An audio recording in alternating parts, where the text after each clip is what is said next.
Welcome everyone to the first PLMA webinar of 2025.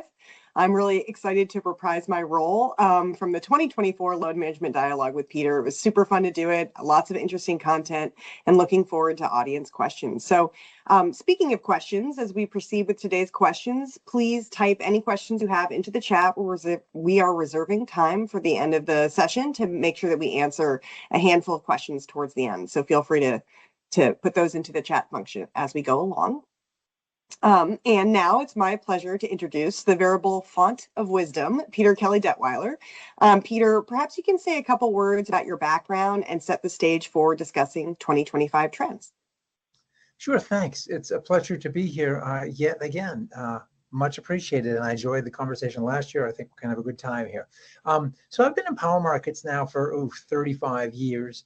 I got into competitive power markets in 1997 and rendered, in fact, the first invoice in the competitive retail industry back then. And then ultimately, I was at New Energy Ventures. We got bought by AES, then bought by Constellation. I was asked to start up and head the demand response group, and we built that pretty much from scratch.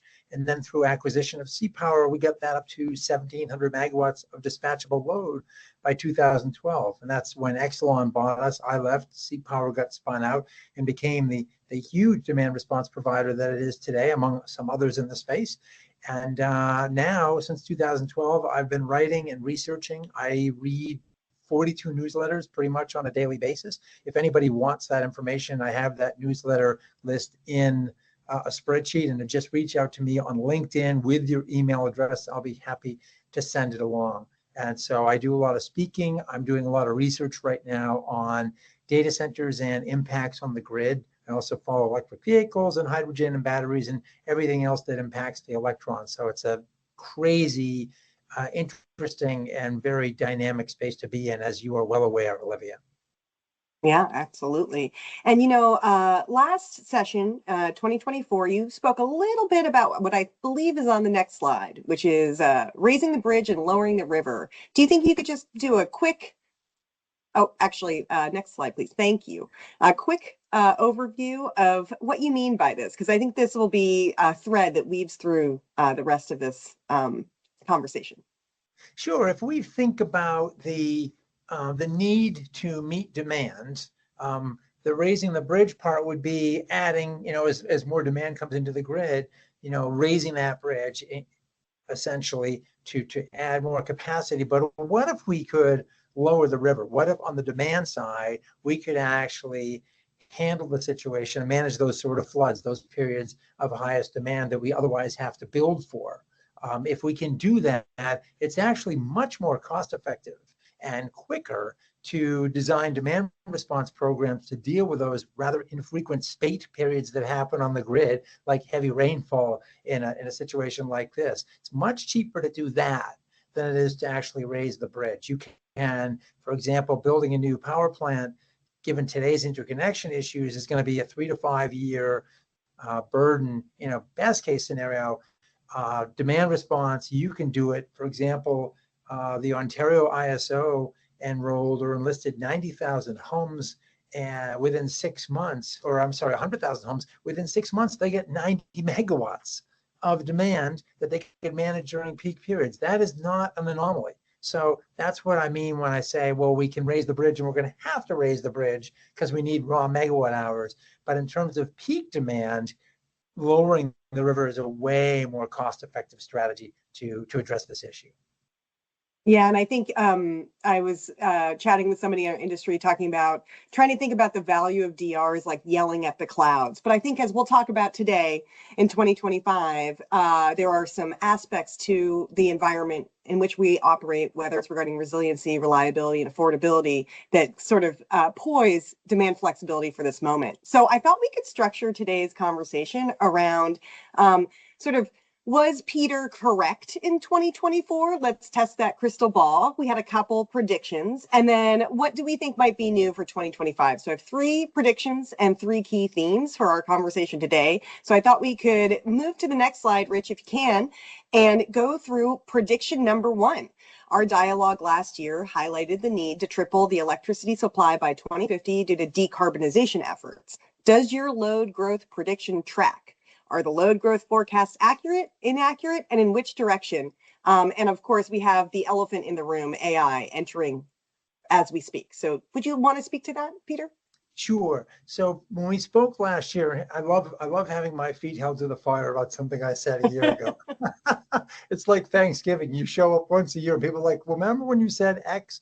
So we last year talked about the drivers at that time being largely electrification of transportation, beneficial electrification, addition of more heat pumps. And yes, those things are still happening. And we also talked about the onshoring of industry, that sort of thing. A little bit less about data centers in the last year, since essentially once Chat GPT 3.0 and then 3.5 came onto the marketplace and sort of grabbed everybody and shook them and said, this is what AI can do, then you started to see a lot of investment in that space. And something which really surprised almost everybody was this massive rush to essentially to the market, to utilities and power markets to try and list supply for data centers. So that was pretty much unforeseen by myself, and it should also be said, ISOs and a lot of grid strategy experts. The only people who really saw that coming were in the data center industry, and I think even they underestimated last year where this is now headed. So got it partially right. I mean, EVs, they're still out there. You hear all the time about, oh, EV sales have slowed. Well, yes, they have, but there's still more EVs sold in 2024 than there were the year prior. We sold 1.6 million this year. There are now about 6.3 million on the road. So still an issue to take care of and address.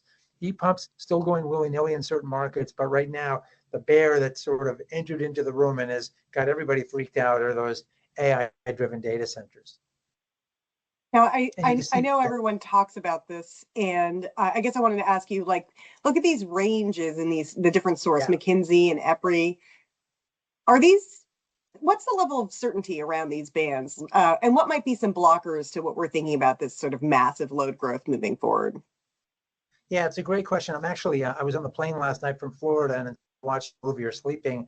I was researching what MISO is doing for interconnection and looking at large data centers, and also how PJM is planning it and what utilities are doing as well.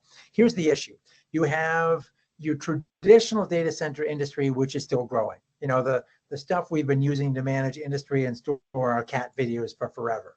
But in the last couple of years, there's been a recognition that artificial intelligence can actually create a lot of potential gains for society, and they figured out how to solve some of the issues around training the models. So within the last few years, the large language models that use these huge chips, NVIDIA's chips, for example, and some of the ones from other competitors, used to be 300 watts, 300 watts, 400 watts. Now we're talking about 1.5 kW chips. These are parallel processing they're basic graphics processing units, sophisticated chips. So they came into the market, all these players come in, but here's what we don't know.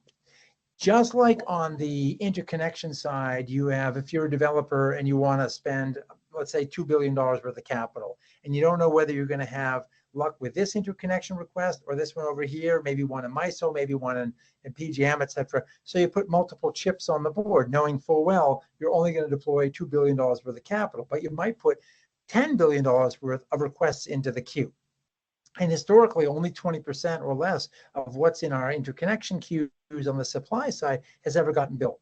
The same thing is likely to be happening on the demand side. And in fact, Brian Janus, who used to head up supply for data centers for Microsoft and now is the CEO of Cloverleaf, which manages data center build-outs, he thinks that there are a lot of zombie applications out there, that simply once they finally get an interconnection request at utility accepted, they'll pull the chips off the board. They might even loan land that they could put it on, but there's so much money at stake right now, it's astonishing. You might have heard SoftBank and a few folks the other day at the White House talking about an investment of $500 billion. That's $500 billion by my numbers. Wow. Or Microsoft talking about $80 billion next year in AI investments, $40 billion of which will be in this country. Now, one last thing to think about, or 2 points, Olivia. There are multiple players chasing the game of AI supremacy. Just as to use an analogy, there were multiple players chasing search engine supremacy during the dot-com boom. And at the end of the day, only one or two survived. And if you don't believe me, you can go ask Jeeves or look it up on Mozilla, right? My point being, Google won, everybody else lost. In this particular instance, you've got OpenAI, you've got Meta, you've got Google, you've got Microsoft, you've got Databricks, and so on, and they're all chasing the holy grail of becoming the dominant LLMs. Quite likely, a few of them will die on the side of the road on the way there, because this is not for the faint of heart. You have to be super heavily capitalized, and you've got to have really good data scientists working for you. So one of the big risks is that a lot of these won't come to fruition, and then a risk, maybe you build them out and someone's there for 3 or 4 years, and then they just can't hang with all their competitors. So now you have stranded assets. And then the other piece that can't be ignored right now is what happened with data centers on the last go around over the last, say, decade, which is that the PUEs, the user effectiveness of the CPUs and the data centers got more and more efficient over time. So even though data center load grew tremendously, energy consumption only grew by a little bit. It was almost flat. And so right now we're predicting these screaming increases in load, but you also have the possibility that the chips could get way more efficient because they're starting to engineer these chips not for games anymore, but specifically for LLM. And you have somewhere around 40+% of data center load today, energy consumption, is for cooling, because the chips generate an enormous amount of heat when they're crunching through all the data. There are new technologies out there whereby you can immerse the chip in a dielectric fluid and essentially pull the heat away way more efficiently with liquid cooling, which could reduce the cooling burden by up to 90%. So these forecasts are predicated on known technology today and anticipated demands in a world that's really only just gotten started, with tech that's evolving really, really quickly, uncertain markets, and all these players, none of whom have demonstrated a path to profitability. Just like with the early days in the search engines, nobody knew how they were going to make their money. They just knew they better win, and then they'd find a way. And figure out a way to do it. Wow. Yep. Okay. Yeah. So I guess somewhere we'll see what happens. Some ranges of uncertainty, but clearly a lot of demand for electrons. Big is big. Big is big, and it's going to be in certain areas and not in others. Like Dominion right now, 25% of their load in Virginia is data centers. AEP in Ohio with their 765 kV lines, they're going to see a ton of data centers being built there just because they have the transmission. So there'll be pockets of the country where electricity is available and communications cables are available that will be some of the hotspots for a lot of build out, and other places it'll be fairly quiescent. Right. Yeah. So it'll be spotty regionally in terms of how we see this, but no question there's going to be load growth won't be flat. Correct. We'll make that prediction for 2026. Let's move to prediction number 2, that load flexibility will be a critical element in meeting the challenge of raising the bridge and lowering the water. Are there any interesting use cases that demonstrate the critical load role that load flexibility has played in 2024 to meet these challenges? Yeah, I mean, you see, I already alluded to the one that IESO did. Then you've got, for example, one of the member companies reported this year that they had moved, well, they have millions of connected devices now, and they shifted a gigawatt hour during various events 3 times this season. And you've got like Portland General Electric. Today, they manage 2% of their peak demand with DR, or they can cut 2% of their peak demand, an equivalent. They're planning on cutting 25% of their peak capacity with DER programs by 2030. And you've got like APS, 97,000 thermostats, 160 megawatts that they can essentially reduce consumption. The cool thing about DERs is, and / virtual power plants, you've got different communities of end-use devices. So you got your passive solar on the rooftop that you can tie to batteries. And batteries are awesome. Why? Because they're specifically designed to interact with grids. All they do for a living is absorb and release power and lose maybe 10% on the round trip. Then you've got your electric vehicles, which are supersized batteries on wheels, which are only just starting to harness.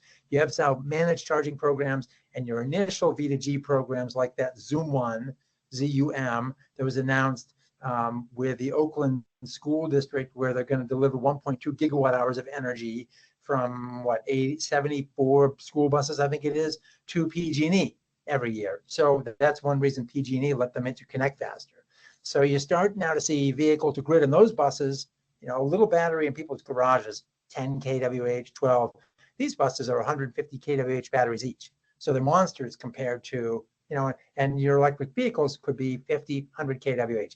So we're starting to see managed charging, Baltimore Gas and Electric, pretty cool program. Other folks looking at vehicle to grid. It's early days still, but we see the green shoots.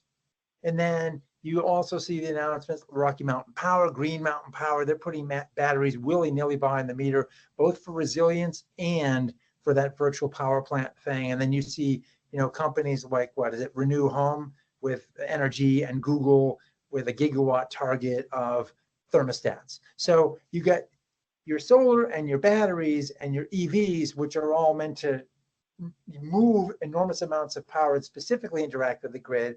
And then you have these other devices that are meant to do their other thing. The thermostat doesn't wake up in the morning and say, how can I interact with the grid the way the battery does?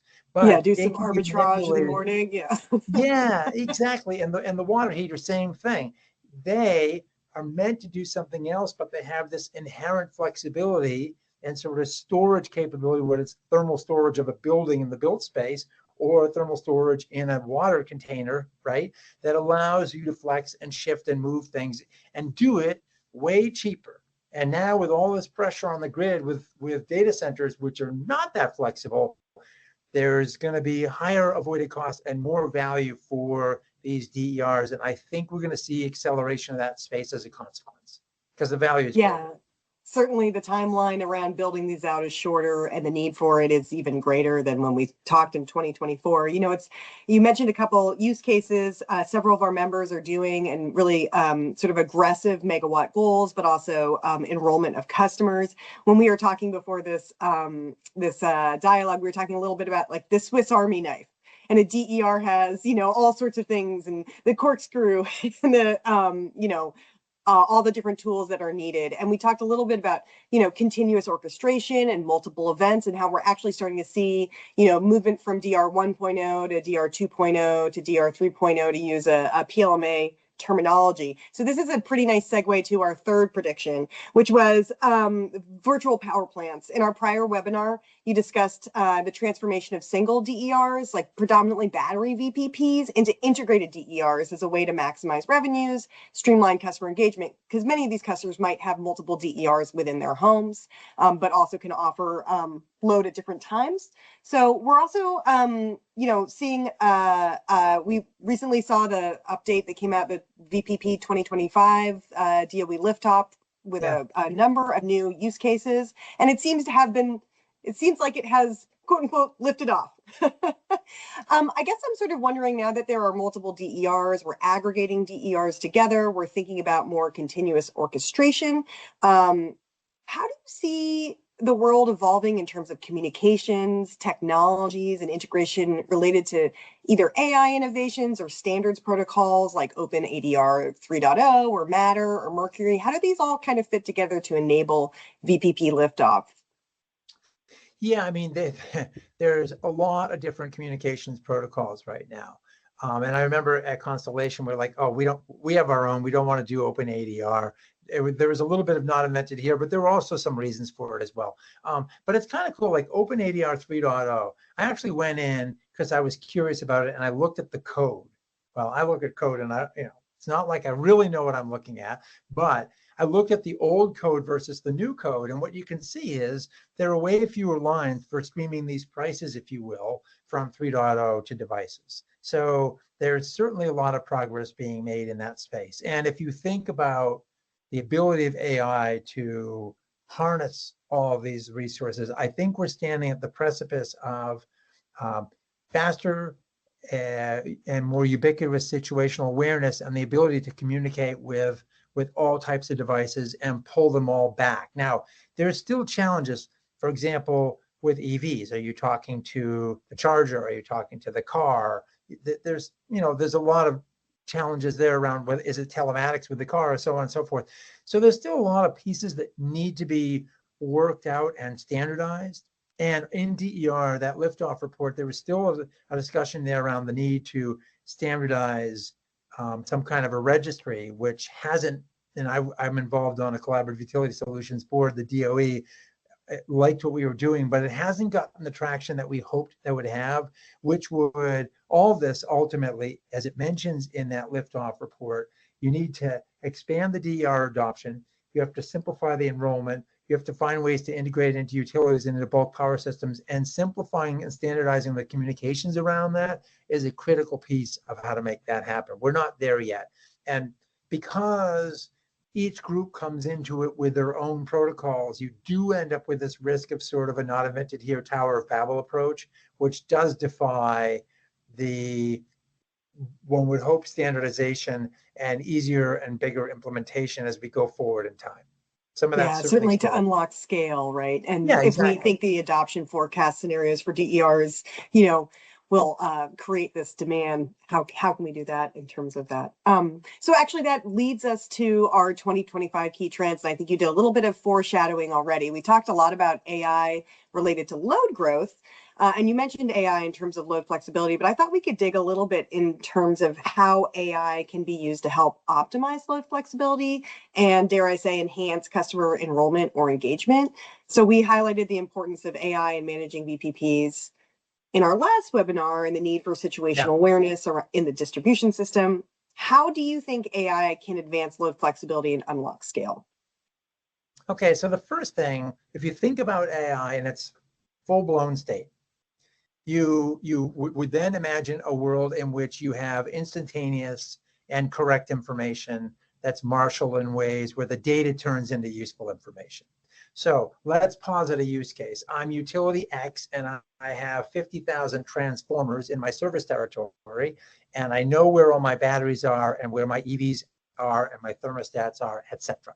And I know which of these transformers are going to be thermally stressed tomorrow because it's going to be 95 degrees and 90% humidity, and my grid's going to peak at 6:15 p.m. to like 8 o'clock at night, and here's where my trouble is going to be. Now, if I don't do something within the next year or two, I'm going to run into a lot of cases where those particular transformers are going to be stressed at those times, right? So now I have a situation where I could say, oh, in those neighborhoods with these transformers, I know where they are, I know how they're going to be stressed, and I know I have the ability to de-stress them by managing my charging or doing V2G or changing my water heaters or something. And I also know what it's going to cost me to replace those devices or upgrade my feeders or do the other things I have to do.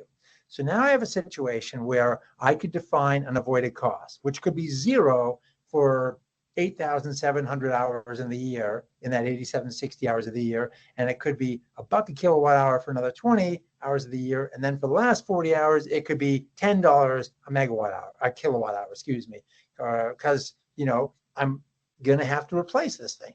So you could, with AI, create a landscape, if you will, for every single device on your grid, and know what the avoided costs are at any given time of the day based upon how you model that. And then you could look at the devices that are located behind those assets that are going to stress those assets and say, okay, I could now know, here's my avoided cost. Now I have essentially a budget. I know how much I can spend to defer the investment and make new investments in this area. Just the same way Con Ed did with the Brooklyn Queens Demand Management Project years ago and avoided the $1.2 billion in substation feeder investment there and spent like 116.5 million and pushed the need out for an estimated 10 years. So you could take that BQDM thing and put it everywhere and come up with a super granular pricing environment that's temporally based. That's what AI could do. And any human trying to do that would just want to go away and walk into the cold water and never come home in the middle of the Lake Ontario or something. I mean, it'd be a horrendous thing to ask people to do, but ask a machine to do it, a complex series of machines, that's doable. Then you'd have to, figure out, okay, how do we enlist devices? How do we do it all? But that's the holy grail is you now could have this whole series of avoided costs, and you could map on your bulk power system avoided costs for those hours as well, right? Now, you could create something where you take a grid that's super inefficient, runs at 41%, 42% capacity / load factor, and charge your batteries when you have a whole bunch and cars, and your water heaters when you have surplus solar, and then release that energy into the grid or not consume it during other periods. And maybe you could make your grid 50% efficient. And that's all economic goodness that could pay for the cost of those investments. Right, and make sure that there's a affordability aspect to that. So this is fascinating Absolutely. stuff, Peter. Question for you, right? Like the allure of AI and a machine sort of creating a free market, if you will, with no information asymmetries, and knowing actually what the value is for things in the moment, right? Is great. Yeah. Two barriers I want to address. One of those pesky regulators. Yeah. How does that work? And people, right? How do you get people to engage, right? So I think that to date, we've been talking a little bit about value streams, right? Wholesale, retail, infrastructure deferral, what's going on in terms of there's increasing volatility in capacity market prices, PGM with all what's going on with PGM last year, for 222s coming up. So there's more aspects and ways to develop market pricing, at least at the wholesale level, that's clearer, and AI can certainly help to inform where that is at a distribution level too, with all of that data. I guess my question then becomes is, yes, we can understand the avoided costs, and there's new value opportunities to freeing up that capacity. But what types of regulatory innovations need to occur or have occurred to be able to unlock this value? So actually measuring the value is great. Like I'm an evaluator. I love measuring it. Yeah.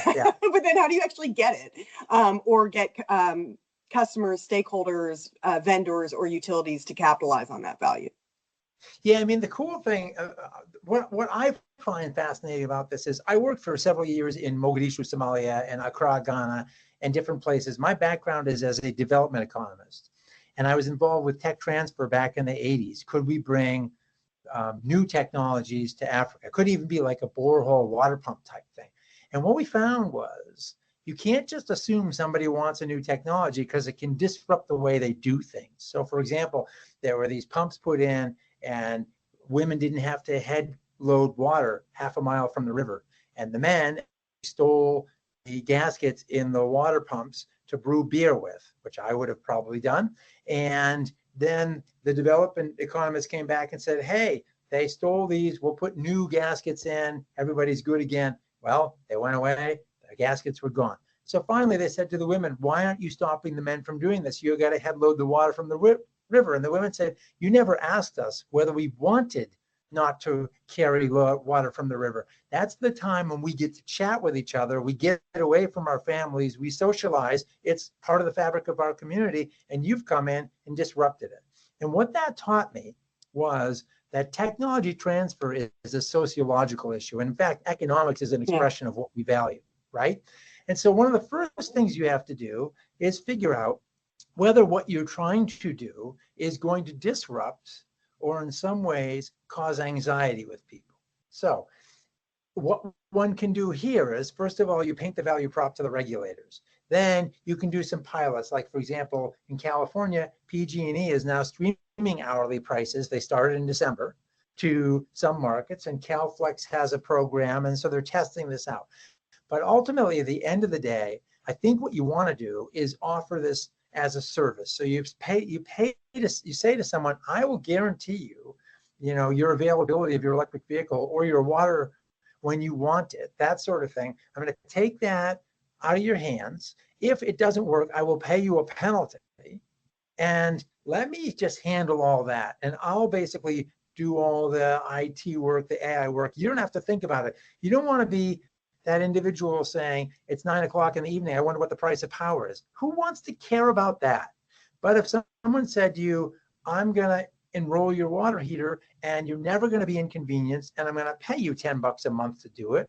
Or, we've already seen pilot programs in Europe with Kaluza where hundreds of EVs balance the grid with grid balancing services, and they get paid pretty good sum of money to do it. And they have an app and it guarantees them that they'll always have a vehicle charged when they need it. They can basically say, here's my no-fly zone. You can't mess with my vehicle during these hours.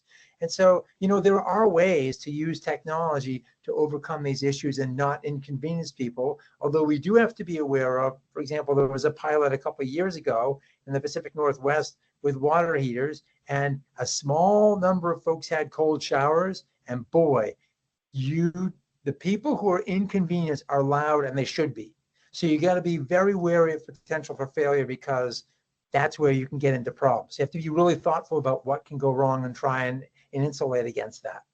But I think those are some of the ways you solve that problem. Recognize it's a sociological and behavioral issue, and then try and take people out of that decision-making equation where you can. Make it convenient for them. Right. Yeah. And I think actually that's one of the things that excites me a lot about AI is how it can enable and unlock dynamic pricing, so Yes. that the signals are sort of more accurate for everybody, but you're still in a sort of, what does Mark Martinez say, set it, forget it, automated environment, that, people don't have to be inconvenienced by. And of course, each DER is used for different reasons. So you have to be, tailored to each of those DERs to a certain degree. I wanted to ask, you talked a little bit about avoided costs. And, I think one of the things I hear throughout the industry is sort of, there's a lot of value at the distribution level, but it's very challenging to sort of quantify what that is. What is your take in terms of what needs to happen to be able to quantify either distribution grid impacts and turn that into value for load flex, or other types of avoided costs that we should be thinking about, whether it's, but as I mentioned, distributional or locational, or reliability, resiliency, affordability. Are there any interesting use cases for these types of value streams that you're seeing, in terms of sort of quantifying that value, or thinking about how to engage with that value as we move forward? Yeah, I mean, so one other one, is carbon too, right? I mean, like Google thinks exactly. about when they run their compute function based upon the carbon intensity of the grid. I mean, there have certainly been some interesting use cases, or I should say studies and things coming out of California, for example, where California has their prices to devices concept, where they essentially have a whole stack of avoided costs for every hour, every 15 minutes of the day, and then they stream those to the customer. So there's the distribution avoided cost, which can be really temporally and locationally specific, like we talked about. And then there's, bulk power system costs. And then there could be, some cost of carbon associated, et cetera, et cetera. So in theory, we know how to do it. The real challenge is, well, how do you define what that value is, especially things like carbon, where there's not a sort of formal market in many cases for it. So who's willing to pay for that?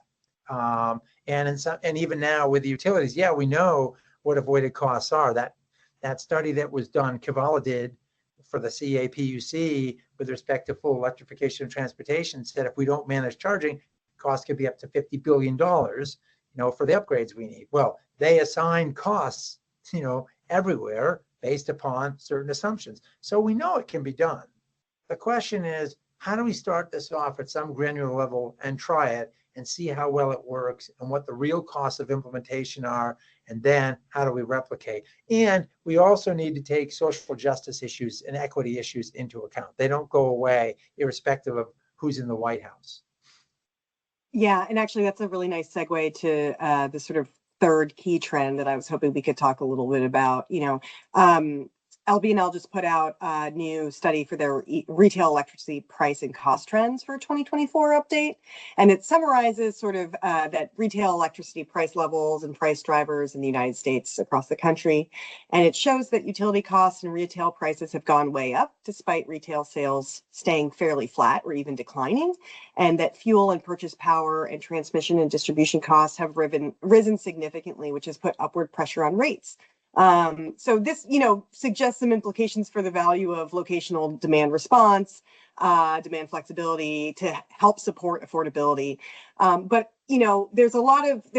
there's how load flexibility can support reducing rates, but there's also the optics of investment in specific customers for costly DERs. And so, as adoption and electrification increases, I live in California, and in our legislature is considering canceling the PPP, which is basically the charge on your bill that funds energy efficiency, demand response, low income programs.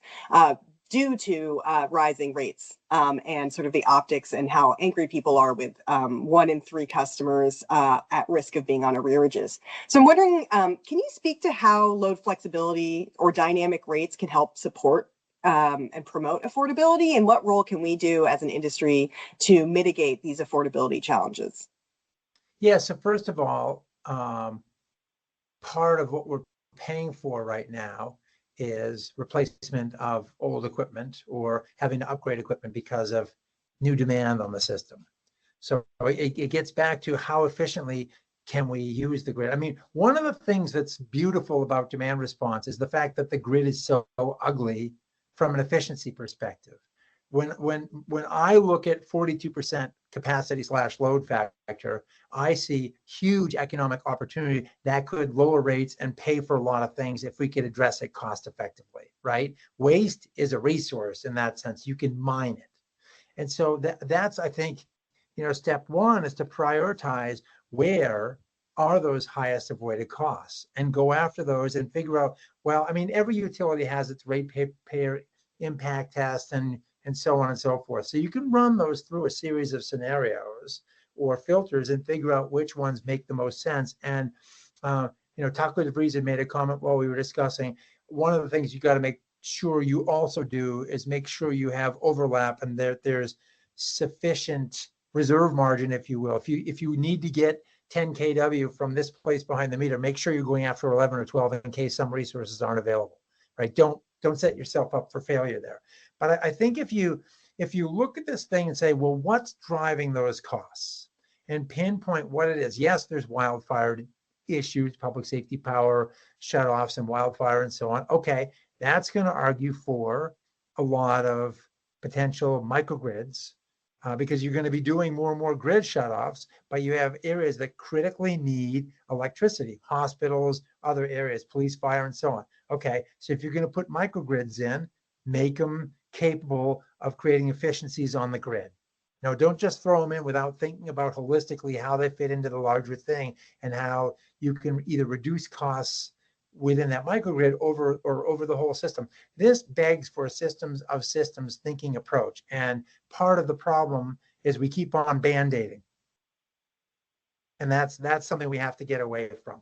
And most of the pilot projects you see and most of the applications today are still band-aiding. They're getting bulk power value or they're getting distributed power value, but they're not seeing all the pieces together. And we live in a world that is integrated, but we treat it as if it is disintegrated. And we have to start thinking differently about that. That's where we're going to get value and avoid paying the cost that we continue to pay. Instead of silos, we want more value stacking, right? Absolutely. And it's not, it actually translates into the organization of the utility itself.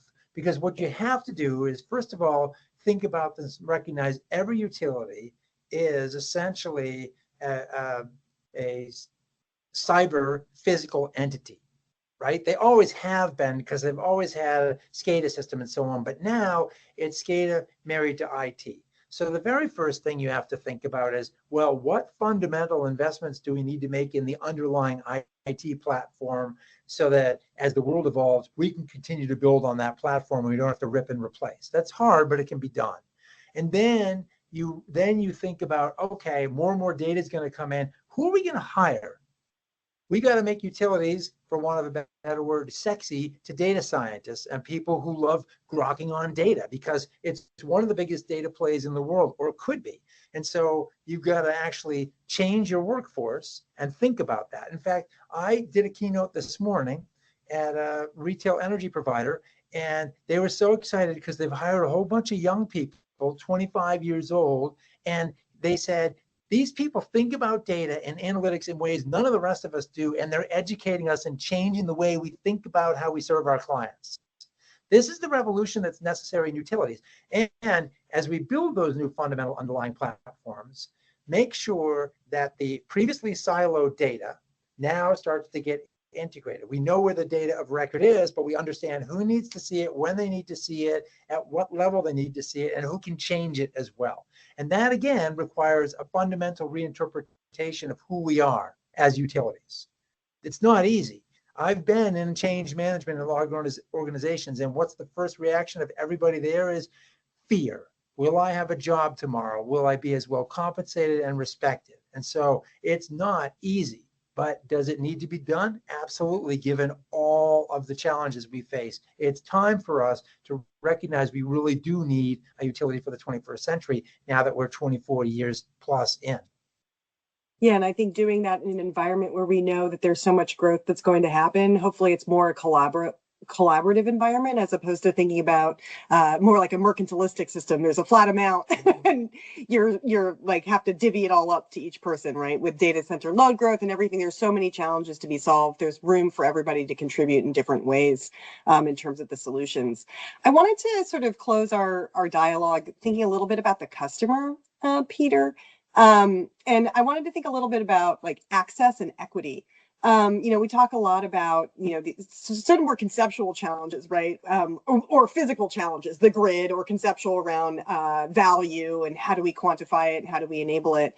But when it comes down to it, how can we work to support a more equitable access to DERs? And what does that look like in terms of the programs or resources that we develop? Because ultimately, customers should be adopting those DERs to enable that load flexibility.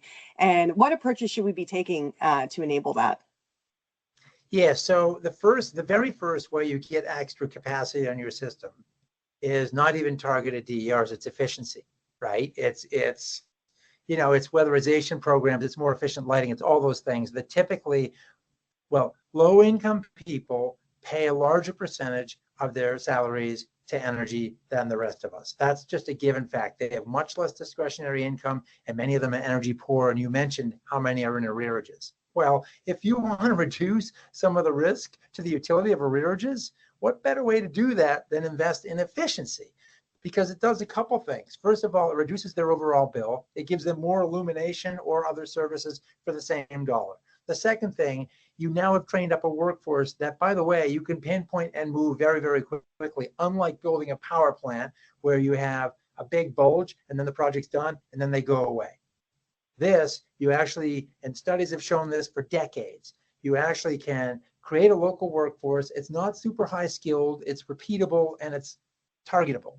Then the next thing to understand is that a dollar saved in the local economy creates more jobs than anything else that you can do. The multiplier effect is super huge. So the very first thing when you're talking about LMI is efficiency. Then the next thing you say is, okay, where else are they incurring their costs? And how can we enlist them? And now, a challenge a lot of times is they live in multifamily housing. So now you have to think about, all right, what's the conversation there with a water heater, or are there batteries that can be put in? And yes, there are certain programs, there are people who are expert in dealing with this, but you have to make a conscious effort. If you want to do this, it's not as easy as just saying, oh, let's send out the market signals and then people will respond in an elastic fashion. No, there has to be a deliberate approach to dealing with this issue and understanding what your pilots are, and then get out of the pilot phase. Once you learn that, then try and fly that thing. We pilot ourselves to death. Those little airplanes wrecked all over the airport. Let's get some of these things off the ground. I think we need to do better in designing pilots to think about, well, what's the replicability that comes out the other side? Once we get the learnings, what are we going to do with them? We don't do that well enough. I used to teach a course on how to do pilot designs such that you can have generalizability of your results to other populations. So you're music to my ears. Yeah, there you go. I mean, it's common sense. It's not easy, though. Yeah. So actually, we've hit our 10:15 mark, which means we are moving to the next phase of our dialogue. Thank you so much, Peter, for those insights around whether or not your predictions were right. And I think we found that, yes, they were, if not even more aggressive in the case of load growth. And in terms of the key trends that we covered, hopefully that covers a lot of the folks that PLMA represents. I think it certainly does in terms of load management practitioners. So I wanted to kick us off with a question around the role that dynamic electricity pricing will have for load management technologies. What are your thoughts on that? Okay, so one more, before I answer that, I do want to, someone said Ross Melmy had astutely raised a question, what about community solar? Oh, And yeah. in terms of addressing LMI, community solar is awesome. And I actually know, even though I'm not LMI, because I don't know, 7 or 8 years ago, I bought the output of 5 panels for $5,700, and it shows up on my bill each month. And then I got another 20 panels in another direction, where if I pay $100 a month for their production, I get $115 credit on my bill. And so a lot of community solar programs have subscription capabilities where customers can sign up and be subscribers, and they get a credit on their bill with no capital outlay. And so that is a really good way to do it. And a lot of states specifically target LMI communities as at least a portion of the community solar off-takers. So that's something I forgot to mention. Thank you, Ross. Okay, so now to the question around, what were you talking about, dynamic pricing and technologies? How can what role will dynamic electricity pricing have for load management technologies? Okay, so it's going to depend on the tech, but a lot of them would be elastic, that is responsive to price, if we could make them so. So the dream of prices to devices has been around for a long time, because if you think about it, right now, and this is with all due respect to all the intermediaries, because they're all breaking ground the same we did at Constellation, there are these programs that are still somewhat artificial in that they're structured for X number of hours a day. If you participate, or when you get a notification, you respond. That'd be like, oh, if I get a notification tomorrow, I'm going to go and eat 2 pounds of French toast. Like, it's a random thing. Versus if I go to the store and the price of bread went, there's a special and there's a buck a loaf instead of $2.50, I'd go buy 2 loaves and some eggs and make a whole ton of French toast. But it'd be a market-driven response instead of like these sort of artificial signals. That was a really crappy analogy, but it's going to stick in your head. So on a go I'm still forward, working my way through it. yeah. My point being, one of them is still these artificial structures where we send out notifications here and there when there's a peak issue. It doesn't really create efficiency in the system. What you do when you stream correct pricing is you signal scarcity, right? Higher prices reflect more scarcity on the system. It's why bulk power prices go really, really high when it's cold or hot, because you're dispatching the more expensive assets that you rarely use, that are costly to operate. And if you didn't have to use those things, the price would come down. So if you have a situation where you're constantly streaming prices to devices that have if-then statements built into them, then you could still have these third-party aggregators, folks who would be involved in it, but you would basically program if-then statements into everything instead of saying, here's an event, here's not an event. They would simply respond to the market the same way we do when we see the price of eggs, bread, and everything else that I use for my French toast, including Canadian maple syrup. When the price of maple syrup's really high in Canada, I buy that sugar, nasty stuff, right? It's an elastic market response. That's where this all could eventually head. In a perfect world, you just stream prices to these devices and they would respond, and you would create efficiencies in the marketplace without having to create these artificial structures where, a capacity event is 6 hours long or 4 hours long, or here's a DR event or so on. No, you just stream prices to everything. And yes, if they didn't respond enough, you could tack on an additional, adder on that sort of thing, or have some mandated participation if you wanted to get an additional subscription. There's ways you could handle the non-responsive issue. But I think that's where you create true efficiencies. That's the point of designing competitive markets in the first place, was to design elastic responses. Yeah, and we've seen some really cool results from ComEd's real-time pricing price signal too, in terms of how responsive customers have been to that model, which sort of replicates that. And also, as an aside, later on, we're going to have to talk about the United States strategic reserve of maple syrup, because I don't want you buying, I hail from Vermont, and I don't want you buying sugar or Canadian maple syrup. So to Rich Phillip, I think we've addressed some of the questions in the chat. So I'm going to go, here's a new one.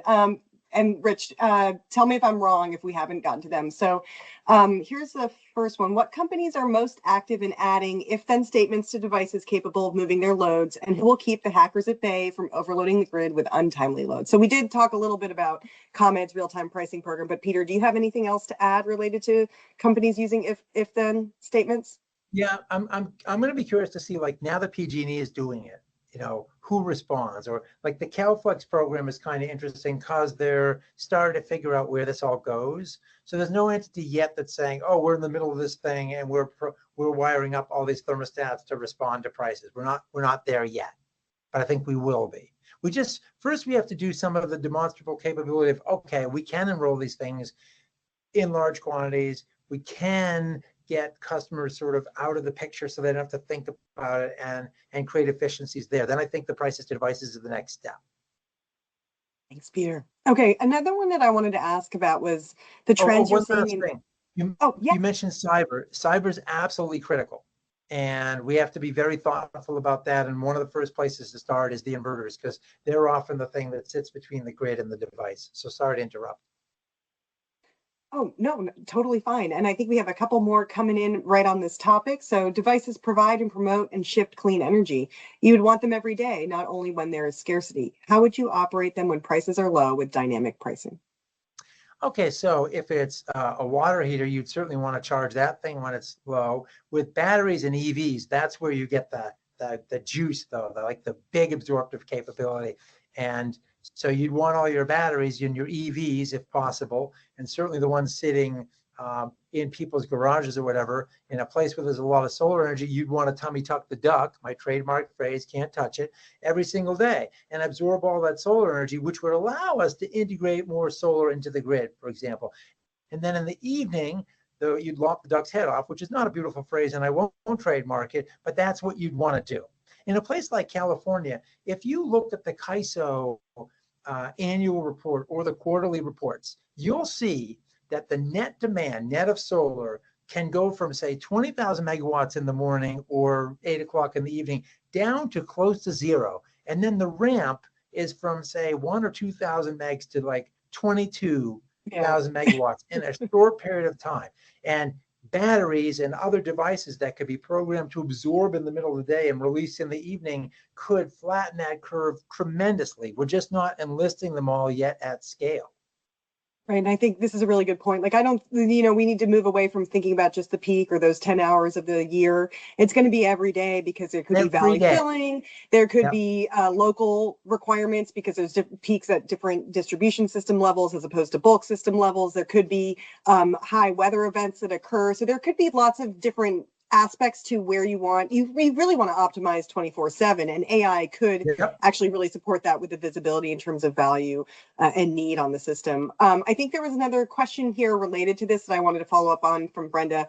How do we ensure prices to devices creates opportunities for those who can't purchase the technology or are not able to shift their energy usage, or at a minimum avoid disadvantaging certain customers? Yeah, I mean, it's a good question, but for example, there are many cases. One of the things, for example, you got everybody who has a water heater at some point, the water heater has an end of life. And if you're going to stay with a water heater with a tank, I mean, there's other technologies to look at now, which can be super efficient as well. There's heat pumps that can heat water on demand and so on. But one of the things to do is, especially for low income, is when something comes to end of life, ensure that the replacements are DR capable. So there's a way to either reduce costs or create a revenue stream for that customer that didn't exist before. And of course, when you have things like water heaters, they now have much more addressable capability than they did a few years ago. But one of the things we want to make sure is all of our devices have some kind of hacker-proof addressability, so that you don't have to add some kind of intermediate device to make them grid capable. They're simply manufactured that way. Yeah, and you can see that in California's tech pilot, where they're putting 5 million heat pumps in California. They've moved to, the only eligible devices have those comms, and now there's a requirement to enroll in demand response programs if you receive the incentive. So this is like silo busting at a macro level. There you go. There you go. All sorts of different entities. It's electrification, energy efficiency, demand response, data access, etc. But it's systems of systems thinking again, though. Totally, right? Yeah. So not only will we need folks who can really think about data analytics, but also thinking about systems and systems be able to accomplish or innovate around these challenges. Ross was asking, with all of these DER devices that we can value stack, generating billions of transactions, what are your thoughts on the evolution of a new system of record, which is not necessarily the utility? Yeah, that's an interesting one. And there's a whole lot of different ways to approach this. I mean, there's actually some entities that are putting in DR devices on behalf of utilities. Minnesota, for example, has a distributed capacity program. So there's different ways of doing this. I think you, Ross, it makes sense to have a third party eh, that could be um, bigger than that. Like if each utility does it, you're gonna create that Tower of Babel and make it more difficult to universalize. And I'll give you an example. At Constellation, when I was running the DR group, we couldn't get efficiencies across multiple ISOs because the terminology was all different. And so you'd have to develop specific code for this market versus that one versus that one.